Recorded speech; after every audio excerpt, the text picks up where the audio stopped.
महाराष्ट्र के सांगली शहर में एक छोटी सी पान की दुकान से लेकर बर्मिंघम राष्ट्रमंडल खेलों में रजत पदक जीतने तक भारोत्तोलक संकेत महादेव सरगर जुझारूपन की एक ऐसी मिसाल हैं जिन्होंने साबित कर दिया है कि जहां चाह होती है वहां राह बन जाया करती है। सुबह 5:30 बजे उठकर ग्राहकों के लिए चाय बनाने के बाद ट्रेनिंग, फिर पढ़ाई और शाम को फिर दुकान से फारिग होकर व्यायामशाला जाना। करीबन 7 साल तक संकेत की यही दिनचर्या हुआ करती थी। संकेत सागर ने 22वें राष्ट्रमंडल खेलों में पुरुषों की 55 किलोग्राम भारोत्तोलन स्पर्धा में 248 किलोग्राम वजन उठाकर रजत पदक जीता। वे स्वर्ण पदक से महज 1 किलोग्राम दूर रह गए क्योंकि क्लीन एंड जर्क वर्ग में दूसरे प्रयास के दौरान चोटिल हो गए। उनके बचपन के कोच मयूर सिंहासने ने सांगली से बातचीत करते हुए मीडिया को बताया कि संकेत ने अपना पूरा बचपन कुर्बान कर दिया।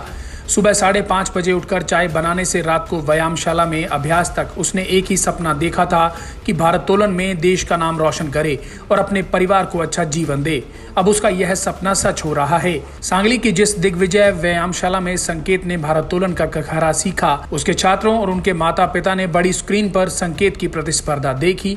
यह पदक जीतकर संकेत निर्धन परिवारों से आने वाले कई बच्चों के लिए प्रेरणा स्रोत बन गए हैं। सिंहासने ने कहा कि उसके पास टॉप्स में शामिल होने से न तो कोई प्रयोजक था और न ही आर्थिक रूप से वह संपन्न था। उसके पिता उधार लेकर उसके खेल का खर्च उठाते और हम उसकी खुराक और अभ्यास का पूरा ख्याल रखते। कभी उसके पिता हमें पैसे दे पाते तो कभी नहीं, लेकिन हमने संकेत के प्रशिक्षण में कभी इसे बाधा नहीं बनने दिया। उन्होंने कहा, मेरे पिता नाना सिंहासने ने 2013 से 2015 तक उसे ट्रेनिंग दी थी और 2017 से 2021 तक मैंने राष्ट्रमंडल खेलों 2022 को लक्ष्य करके ही उसे ट्रेनिंग दी। मुझे पता था कि वह इसमें पदक जरूर जीत सकता है।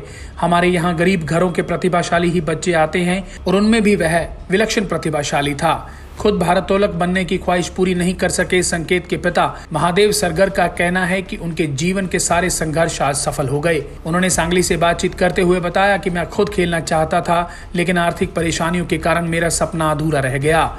मेरे बेटे ने आज मेरे सारे संघर्षों को सफल कर दिया। बस अब पेरिस ओलंपिक पर नजरें हैं। आपको बता दें कि संकेत की छोटी बहन काजल सरगर ने भी इस साल खेलो इंडिया युवा खेलों में महिलाओं के 40 किलोग्राम वर्ग में स्वर्ण पदक जीता था। फरवरी 2021 में NIS पटियाला जाने वाले संकेत ने भुवनेश्वर में इस साल राष्ट्रीय चैंपियनशिप में भी स्वर्ण पदक अपने नाम किया था। ब्यूरो रिपोर्ट, सच कहूं।